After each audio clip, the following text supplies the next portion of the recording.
നമുക്ക് അവിയലുണ്ടാക്കണത് എങ്ങനെയാണെന്ന് നോക്കാം. അവിയലിന് ആവശ്യമുള്ള കഷ്ണങ്ങളാണ് കാണിക്കാൻ പോണത്. ഇത് പയർ അടിയിലിടാം, കൂട്ടി ഇളക്കുമ്പോൾ മുകളിൽ വരും. ഇത് വെളുത്തുള്ളി ഉണ്ട്, ഇത് കായ, പിന്നെ മുരിങ്ങാക്കോല് എല്ലാം ചെറിയ ചെറിയ ചെറിയ കഷ്ണങ്ങളായിട്ട് അരിയണം. മുരിങ്ങാക്കോലൊക്കെ കീറിയേക്കുകയാണ്. ചെറിയ ചെറിയ കനം കുറച്ച് കഷ്ണങ്ങൾ. തീപ്പെട്ടിക്കോലിൻ്റെ വലുപ്പമാണ് പണ്ടുള്ള കാരണന്മാർ പറയണത്. അത്രയും വലുപ്പത്തിന് ചെറിയ ചെറിയ കഷ്ണങ്ങളായിട്ട് നമുക്ക് അരിഞ്ഞെടുക്കാം. എന്നിട്ട് പിന്നെ അതിലേക്ക് നമ്മൾ ഇടാൻ പോണത് ഇത് ഉരുളക്കിഴങ്ങാണ് ഇട്ടത്. മുരിങ്ങാക്കോലും ഉരുളക്കിഴങ്ങും.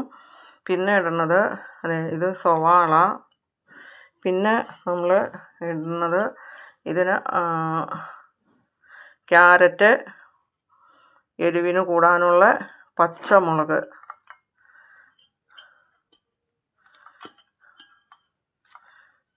രണ്ട് തണ്ട് കറിവേപ്പില, പിന്നെ വെള്ളരിക്ക, പടവലങ്ങ. ഈ വെള്ളരിക്കയും പടവലങ്ങയും കുഴഞ്ഞു കൂടും. അപ്പോൾ അത് കാരണം അത് കുറേശ്ശെ നമ്മൾ എടുത്തേച്ചാൽ മതി. ഇത് ആവി കയറിയിട്ട് വേണം ഇതിടാനായിട്ട്. ആവി കയറിയിട്ട് ഇടാം. പിന്നെ ഇതിനകത്തേക്ക് നമ്മൾ ചേർക്കേണ്ടത് ജീരകം. ഈ ജീരകം ചേർക്കാം. ജീരകം ഇങ്ങനെ തന്നെ ചേർത്താച്ചാൽ മതി. ജീരകം ചേർക്കാം. പിന്നെ അതിലേക്ക് ആവശ്യമുള്ളത് മഞ്ഞൾപ്പൊടി. മഞ്ഞൾ നല്ല മഞ്ഞളൊന്നും അല്ല, അതുകൊണ്ടാണ് മഞ്ഞൾപ്പൊടി കൂടുതൽ ചേർക്കണത്. പിന്നെ ചേർക്കേണ്ടത് മുളക് പൊടി ലേശം. എരിവിനുള്ള ഇത് നമ്മൾ ഇട്ടിട്ടുണ്ട്, പച്ചമുളക്. അപ്പം പിന്നെ ഒരു ലേശം മുളക് പൊടി. പിന്നെ ഇതിന് പാകത്തിനുള്ള ഉപ്പ്.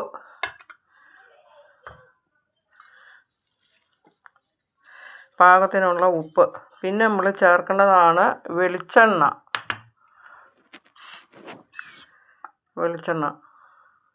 നല്ലോണം വെളിച്ചെണ്ണ നന്നായിട്ട് ഒഴിച്ചാൽ രുചി കൂടുതൽ കിട്ടും വെളിച്ചെണ്ണ. ഇനി നമുക്ക് ഇതെല്ലാം കൂടെയും കൂട്ടിയിട്ട് ഒന്ന് യോജിപ്പിച്ചെടുക്കാം. കൈക്ക് യോജിക്കാൻ നല്ലത്. എല്ലാം കൂടി ഒന്ന് യോജിപ്പിച്ചിട്ട് നമുക്ക് കൂട്ടി ഇളക്കി.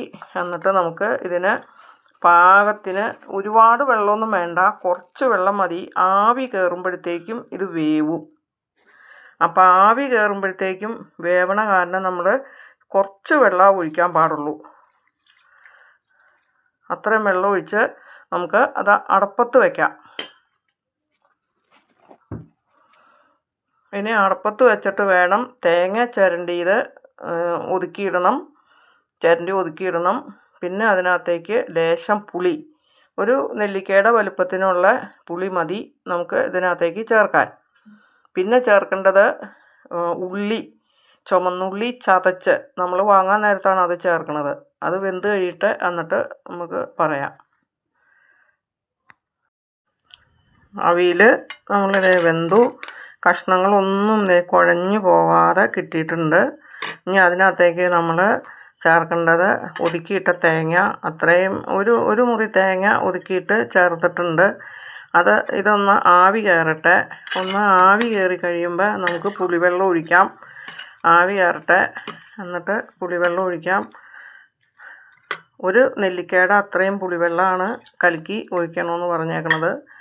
അപ്പോൾ ലേശം പുളിവെള്ളം ഒഴിക്കാം.